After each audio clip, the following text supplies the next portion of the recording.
અમદાવાદવાસીઓને ટ્રાફિકમાંથી છુટકારો મળશે। નારાયણપુરાના પલ્લવ બ્રિજ બનીને તૈયાર થઈ ચૂક્યો છે, જેનું લોકાર્પણ 18 મે કેન્દ્રીય ગૃહમંત્રી અમિત શાહના હસ્તે થવાનું છે। પલ્લવ બ્રિજ છેલ્લા કેટલાક સમયથી બનવાનો બાકી હતો। હાટકેશ્વર બ્રિજ બનાવનાર અજય ઇન્ફ્રાસ્ટ્રક્ચરે આ કામનું ટેન્ડર મેળવ્યું હતું।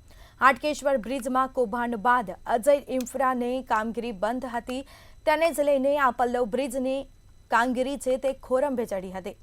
અજય ઇન્ફ્રાસ્ટ્રક્ચરે ફરી કામગીરી શરૂ કરતા પલ્લવ બ્રિજ બનીને તૈયાર થઈ ચૂક્યો છે અને આ બ્રિજની ગુણવત્તાને ચકાસવા અને તેની કેપેસિટીની ચકાસવામાં આવી રહી છે। સાથે વજન ભરેલા ટ્રકો આ બ્રિજ ઉપર મૂકવામાં આવ્યા છે અને તેનાથી તેની વજન કેપેસિટી જાણી શકાય। આગામી 18 મે આ બ્રિજ લોકો માટે ખુલ્લો મૂકવામાં આવશે। આ બ્રિજથી ટ્રાફિકની સમસ્યાનું નિરાકરણ આવશે।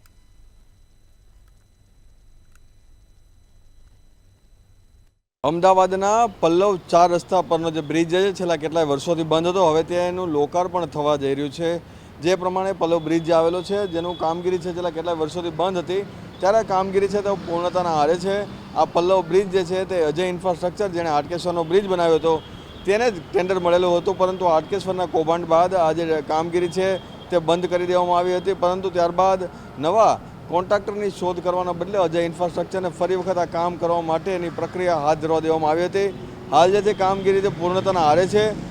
મે મહિના સુધીમાં આ જે બ્રિજ જે છે તેનું લોકાર્પણ થઈ જવાનું છે। આ લોકાર્પણ થતાની સાથે જ અકબરનગર સર્કલથી જતા જે લોકો છે તેઓને ટ્રાફિકની સમસ્યાનો સામનો નહીં કરવો પડે અને સાથે તેઓ સીધા જ જે વસ્ત્રાપુર તરફ અથવા શિવરંજની 4 રસ્તા તરફ પહોંચી શકશે।